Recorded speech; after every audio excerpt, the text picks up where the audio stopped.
Welcome to another video. My name is Matt, and today we're going to be getting on to fixing my leaking valve covers on my 3rd generation 4Runner. I am going to start off by cleaning the engine. So I'm here at my parents' house because they have a hose and access to that, and I just have some engine degreaser. So I'm going to take this battery out and just clean this engine real fast.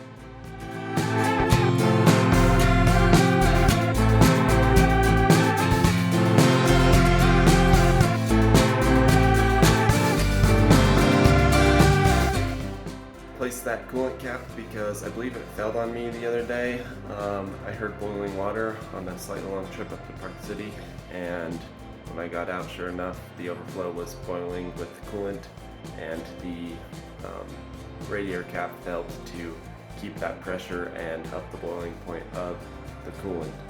But with that installed and our engine bay clean, I think we can get on to the parts that I'm going to be using. I'm just going to start firing off here. Here's the radiator cap, 2 valve cover gaskets, half moons, PCV valve, and PCV grommet. I'll throw up the part numbers for these. Spark plug gaskets, the washers for each bolt on the valve cover, throttle body gasket. I have some RTV for those small crevices. Then there's the cam seal plugs, and then the plenum gaskets. And then I have a hammer too. These two are just kind of the 2 specialty tools that I know I'll need. I definitely will need some sockets and screwdrivers as well. A huge shout out to JoJo for all these parts. If you know who that is, then you know. If you are considering doing this, I highly recommend Timmy the Toolman's video. I will link that down below. He does a much better job than I could. But for now, we're just gonna throw this on a time lapse.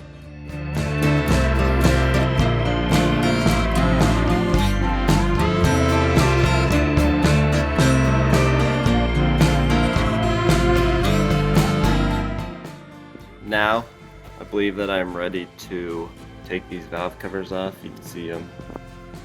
This one's actually pretty clean, just from me cleaning it, but it still is pretty dirty. I've just got some paper towel in the intake, and then this one is a lot dirtier because I just couldn't get around to cleaning it.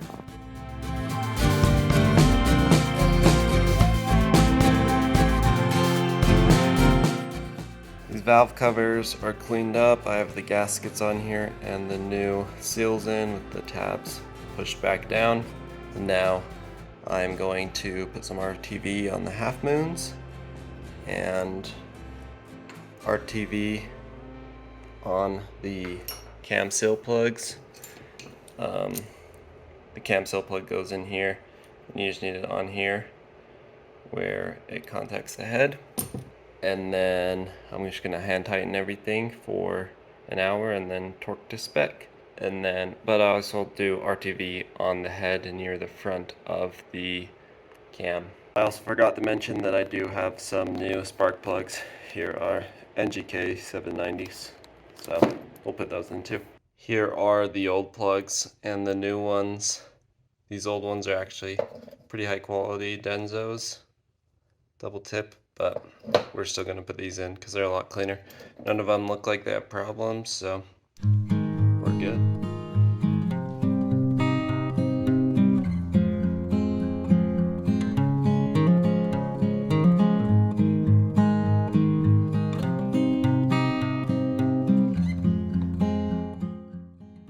We have a major problem. I'm waiting on parts to fix that, so I will explain that in just one moment.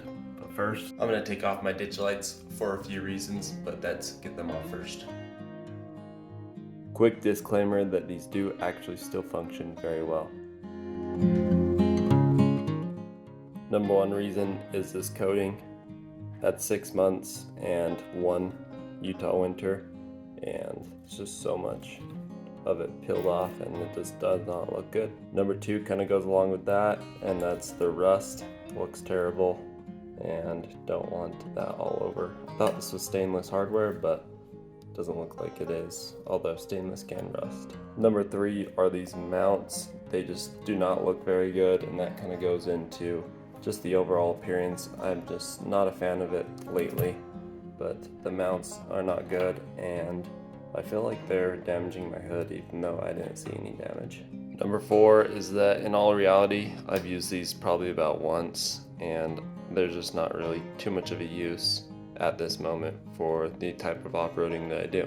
Number 5 is that they struggle through the car wash. I don't want them to be ripped off, and that also kind of goes along with them not being very aerodynamic, so I feel like I might just lose a tiny bit of gas mileage with no function. So the question is, am I going to run ditch lights in the future? And the answer is most likely just not these ones, and when the function of them comes up more often than they do right now. Here is my big problem. This guy is off because if you can tell, it's cracked. You can see it right there. It was leaking pretty bad, and I just put RTV on the outside, but it's not gonna do. So I've already gotten a new one from Josh Young and got some new OEM plugs in there. Got this all cleaned up. It's very clean. I'll throw up some pictures of before. So you might be thinking, how much of an idiot can I be for cracking this? And I'm thinking that same thing. I just made a huge mistake by using a 3/8 drive torque wrench on 4 foot-pounds, but down at that range, it's just not very accurate at all. So I've actually gone out and got a 1/4-inch drive Tecton. All right, let's get these half moons off and RTV them and put everything back together. I had a little bit more of unfortunate news while I was torquing the bottom plenum on, or intake manifold. A bolt snapped off, but I was able to just cut the slot with an angle grinder and get a screwdriver in there to twist it out. I don't know if that bolt was just weak or I need to get a new torque wrench, because that's the same 3/8 Harbor Freight one that I've been using, and it's already cracked the valve cover, so I might need a new one. But you can see I just replaced that with some new hardware. And then the back one too, it's way down in there. For some reason, all the M8 bolts that I buy are 13mm head, and all of the Toyota ones have been 12mm head. So if you have any insight on why that is, please just let me know. So my valve cover gaskets and everything that goes with those are finally done. I'm very relieved because it is a pretty big maintenance job. Not gonna lie, I was a little bit scared at the beginning because it is quite a daunting task to take on. But as I got into it, it really was not too bad. And if you're looking to do it, just make sure you line up your steps and follow them through. Getting everything back on. It's really not too bad of a job. I made a lot of mistakes, but so does everyone else, and I like to take opportunities like that and working on vehicles to relate them to life. You know, mistakes happen. Let's say I cracked my valve cover. I could just cover it up with some JB Weld and it'd work for a while, but it's not the proper way to do it, and it would cause probably more problems in the future. But so is the same way with life.